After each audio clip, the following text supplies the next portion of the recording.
Before the belts, before the rankings, there were no weight classes, just chaos. 400-pound sumo versus a 200-pound kickboxer. Today, it's all precision, power, and legacy. This is every UFC weight class explained, from strawweight speed to heavyweight knockouts. Strawweight. This is the smallest division in the UFC, just 115 pounds, and it's exclusive to women. But don't be fooled by the size. The strawweight division has delivered some of the toughest, bloodiest, and most technical wars in UFC history. This is the division where Zhang Weili exploded onto the scene, becoming the first Chinese UFC champion. She didn't just win, she dominated, with violent knockouts and highlight reel finishes that turned heads worldwide. Her war with Joanna Jędrzejczyk, still considered one of the greatest fights in UFC history. There's also Yan Xiaonan, a head kick specialist who works as a doctor and fought in the Octagon without her parents even knowing. Strawweight fights are fast, not just in pace, but in reaction time, combinations, and transitions. These women aren't chasing one-punch knockouts, they're breaking you down piece by piece. And despite being the lightest weight class in the company, strawweights have main evented pay-per-views, stolen cards, and turned casual viewers into fans.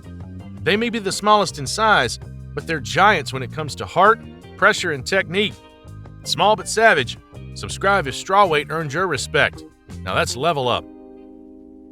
Flyweight. Flyweight is the first weight class to feature both men and women, capped at 125 pounds. These fighters are lightning fast, highly technical, and built for endurance. Unlike heavier divisions that rely on knockouts, flyweight bouts are often chess matches. Every strike, scramble, and transition is executed at full speed. The face of this division was Demetrius Mighty Mouse Johnson, one of the most complete fighters in UFC history. He held the title for 6 years with 11 straight defenses. His blend of clinch work, submissions, and footwork made him nearly untouchable. But despite his dominance, the UFC underpromoted him. He was eventually traded to one championship for Ben Askren. Yeah, really. Since Mighty Mouse left, the division has struggled to recapture that magic. There's plenty of talent, but no standout superstar. It's a high-skill, high-speed division still searching for someone who can carry the torch and earn the respect it deserves. Bantamweight.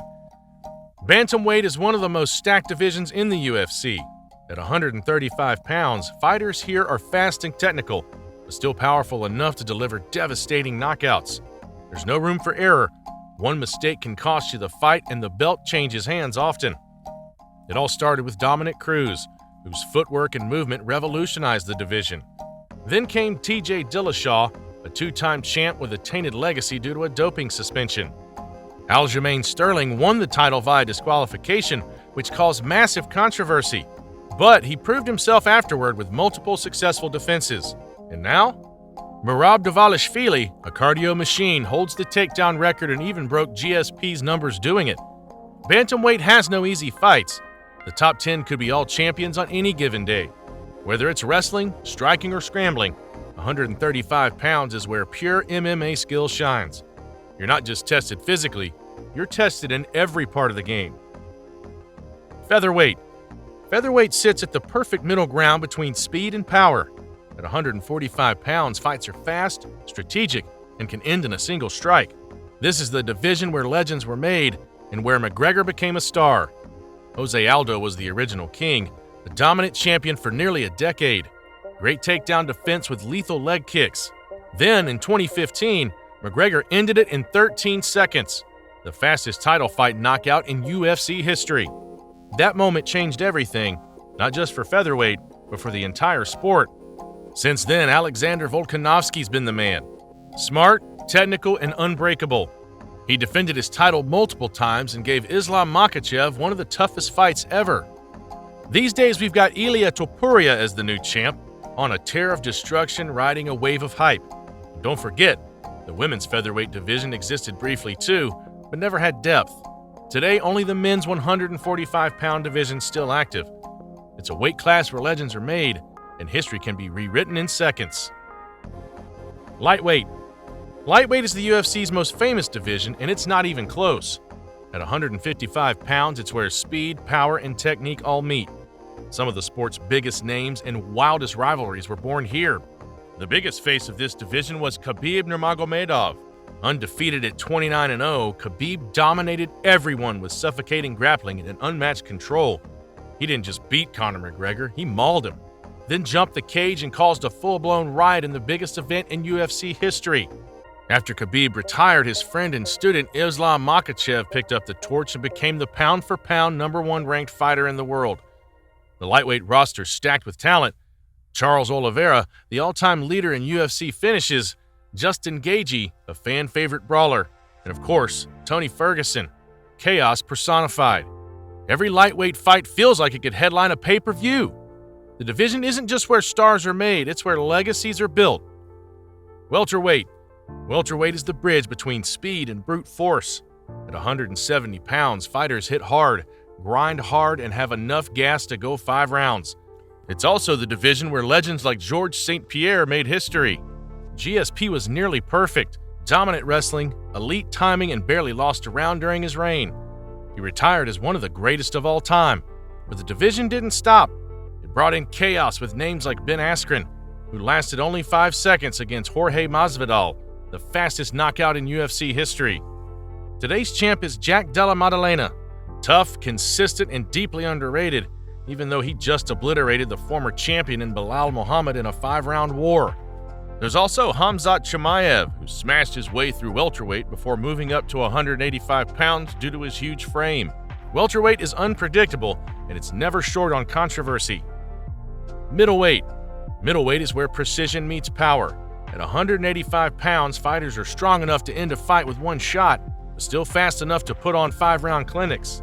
This division has produced some of the most iconic champions in UFC history. The amazing Anderson Silva ruled the division for nearly 7 years, still the longest title reign ever.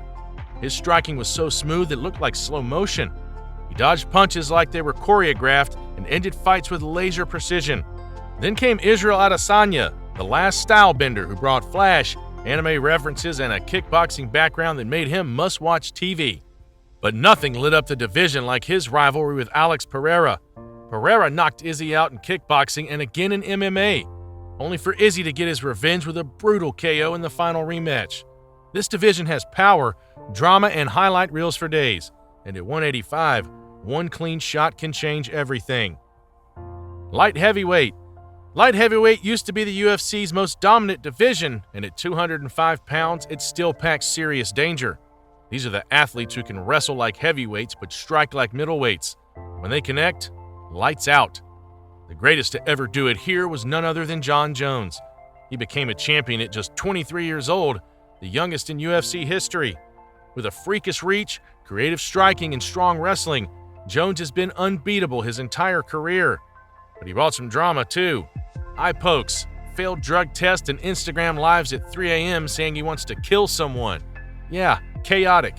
Between drug suspensions, legal issues, and disappearing for years at a time, Jones is equal parts greatness and drama. More recently, Yuri Prochazka won the belt in a wild fight, then vacated it due to injury.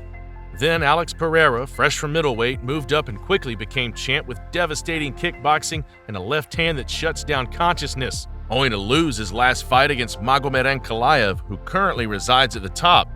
Light heavyweight's wild, unpredictable, and violent. One mistake at 205, you wake up wondering what city you're in. Heavyweight. Heavyweight is the top of the food chain, capped at 265 pounds, just raw power and terrifying knockouts. If someone connects clean here, the fight is probably over. These aren't just fighters, they're wrecking balls. Francis Ngannou had the hardest recorded punch on earth, literally. His uppercuts didn't just knock people out, they launched them into meme history. He eventually left for boxing, but not before claiming the title and proving that heavyweights can evolve too. These days, Tom Aspinall holds the heavyweight crown. He's skilled, composed, and honestly, a breath of fresh air. Heavyweights will always be the UFC's most dangerous division because at this size, all it takes is 1 clean shot to end the night, and maybe the career. From the smallest to the biggest, every UFC weight class brings something unique: speed, power, heart, and history. These aren't just weight limits, they're the stages where legends are made and rivalries are born. Whether you love quick technical fights or heavy-handed knockouts, there's a division for you. If you enjoyed this breakdown, hit like, Subscribe and drop a comment below. Which UFC weight class is your favorite, and who runs it right now?